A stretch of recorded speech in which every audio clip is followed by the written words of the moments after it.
Hi, my friends, and welcome to BEXIT The Rock Diary, the dark past number 3.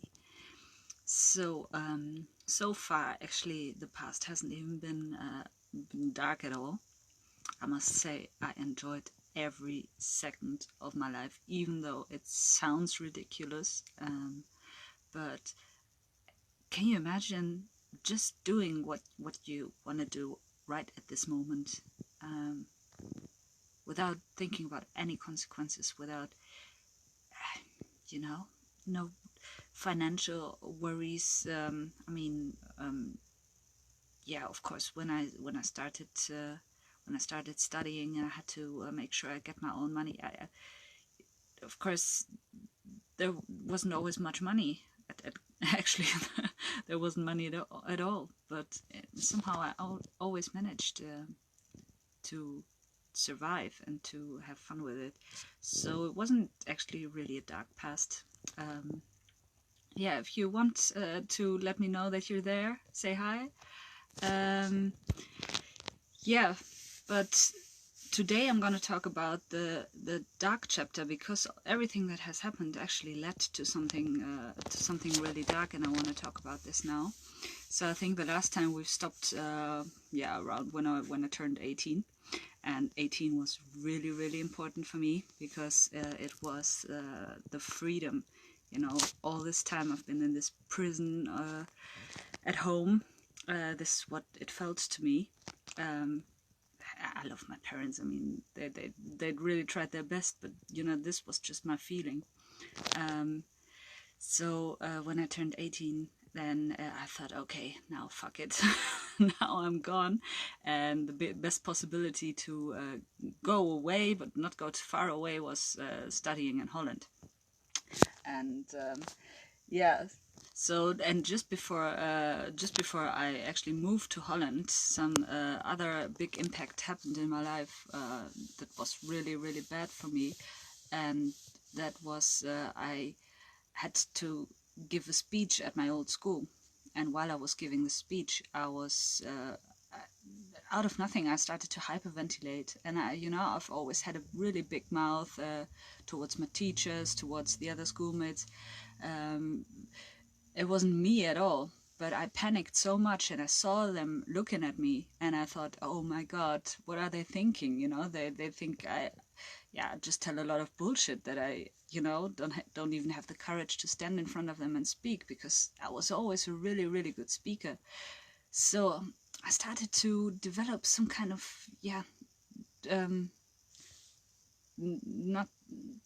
didn't have a lot of trust in me anymore, and this is how I left to Holland. So I found out now that actually the only thing I wanted to do was just run away, run away from home as far as possible. And yeah, so it wasn't really a free decision at all. But what I also found out now was that every time I went away, I was just looking to get back this love, to get back this confirmation that I was actually used to. So I was kind of seeking for it. So yeah, you can imagine. Then I was in a strange land, and I wasn't really happy about this presentation accident. I wasn't so sure about myself, and then I was in this strange country, and it was pretty tough in the beginning. And then something else happened that really knocked me off everything. I think it was the first, I don't know, I had boyfriends before and everything, but I think it was the first one who actually hurt me. And it wasn't even a boyfriend, it was just a guy I was making out with at a party. And in my head, if someone makes out with me, I thought, hey, of course he must have some feelings for me. And this was the very first time that I experienced that it's not always like that. But for me, it really hit me hard. So this was one more hit that I had to take. And I really couldn't understand it, I kept asking him, what's up, you know. And he was saying, yeah, no, I'm free, I want to be free. And I thought, how can you, why do you want to be free? I mean, we could be together. You know, it was really, yeah, really childish and yeah, yeah, really naive I was. And you know, instead of I thought I'm not gonna let myself be knocked down by this. So I decided from this moment on that I'm gonna be on the other side. I'm gonna play his role to other guys. So you can imagine how my study went like. So I was just a huge player. So it was unbelievable. Sometimes I couldn't even remember the names of the guys, and you know, I tried to. I didn't try to hurt them, of course, but yeah, just try to be the winner. For me, it was a big winning or losing game. I thought, you know, I felt so bad for presenting myself so open to someone and then get destroyed. Yeah, so I just tried to do that. Yeah, and then of course, once the study started to get a little better and I got to know some friends, and of course it was still a big problem that yeah, the only thing you do when you're studying is actually drinking. It's drinking, partying, guys. That was actually my study life. And what's also very interesting was that at my study, in my study, I got offered a job in a drug clinic for forensic criminals. So then I worked with them, and you know, I could totally split work and private life. I was really good at this job, but it's still a little ironic that I ended up doing this. So yeah, so after my study, I've been doing this for 3 years. And I think I had some practical years as well, also with criminals or drug addicts. Yeah, and then yeah, I thought this isn't enough in a way. I have to go away further. I felt still too close to my old, you know, I still had this feeling that I'm still too connected to my home. Yeah, my only goal was to go away as far as possible. So I thought the furthest away as possible might be Australia. So then I went a year to Australia, and yeah, guess what happened there? Actually, the only thing I was doing was looking for friends, looking for love, you know. But I must say, the biggest freedom I ever felt in my life was when I went to Australia. Like back there, I feel restricted.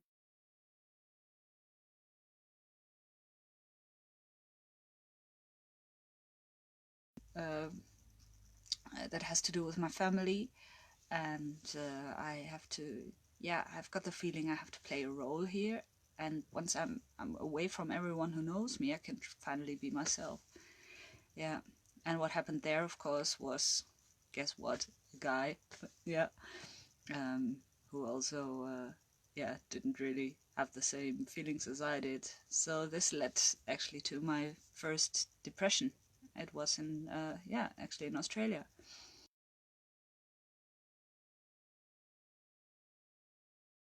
Yeah. So I remember I was doing a bartender job, and I had to cry just every day, and I just felt really bad. And actually, during the whole traveling in Australia, it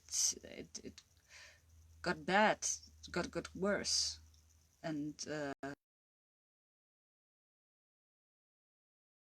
and yeah, I was just actually looking for someone to be close with. But still, I felt a lot better than coming back to Germany. Because when I came back to Germany, then I fell into this huge hole. You know, before I had this traveling inside my head, it was my goal. And when I came back, I didn't have a goal anymore. I lived with my parents for a while, and very soon moved out. As soon as I had a new boyfriend, I moved out, you know. Um, yeah, and the funny thing is, this boyfriend was, of course, a drug dealer. Yeah, you can imagine. And then I was just, yeah, I was just going down in a way. I mean, I totally didn't see it. I totally didn't feel it, but it was just going down, and it, yeah. happened more and more often. It started off with winter depressions. As soon as it got cold, I started to feel really depressed. And you know, I'm someone, when I don't feel good, I really don't feel good. So I just stayed in bed as often as I could and slept. Sleeping was just the best for me, just to escape, because I've got very vivid dreams, you know, and I could always escape reality. And for the rest, of course, my music dream, or it wasn't, I just wanted to go out and party and dance. This didn't stop, of course, because yeah, I've been partying, I kept on partying, of course. And I was still always looking for someone, yeah, and totally didn't know what to do with my life. And I had some jobs, and I've had like 20 to 30 different jobs in my life, but I didn't even care for what to do. I just needed some money to be able to go out and party.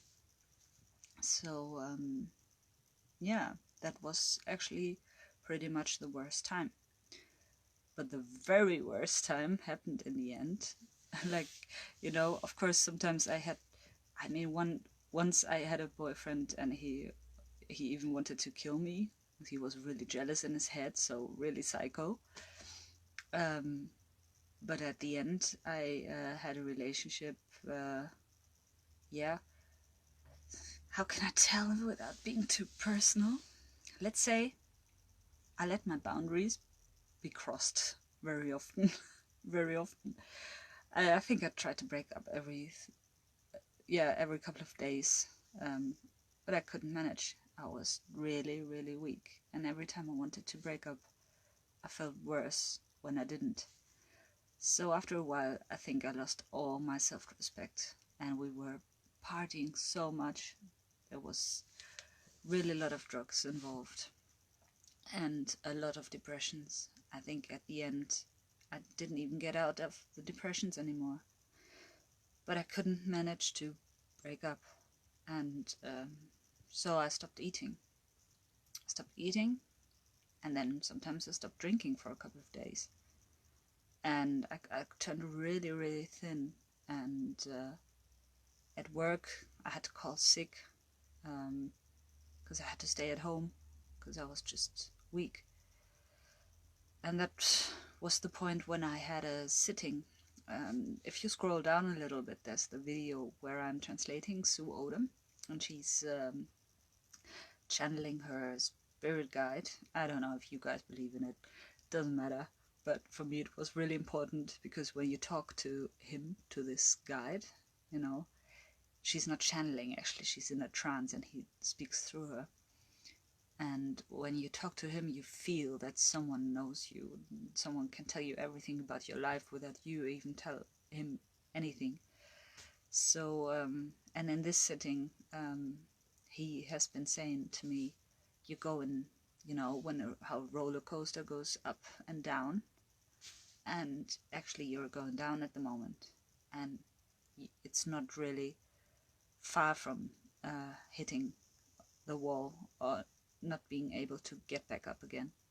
And I knew this in my head already a couple of years. I knew that my behavior and how I treat my body, and you know, the not sleeping, the partying, that it was gonna, yeah, at some point it was gonna screw me over. I've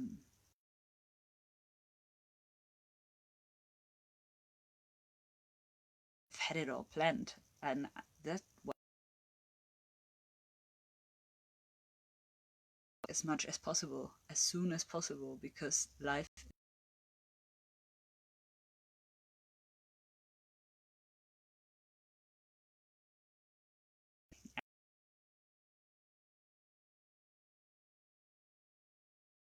I dealt with it. I thought it actually the worst, the worst period of my life, and I'm not sure if I forgot anything. I hope not, but I think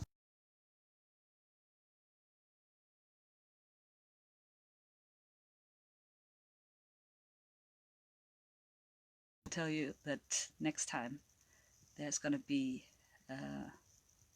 the enlightenment.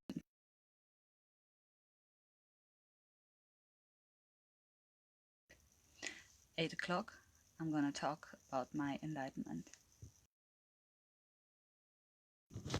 Oh yeah, and beginning of the year, I'm gonna have a workshop. I'm sending you all the information to it. I'm gonna do a 4-day workshop, every day 1 hour. What the world to make the world a better place, and yeah.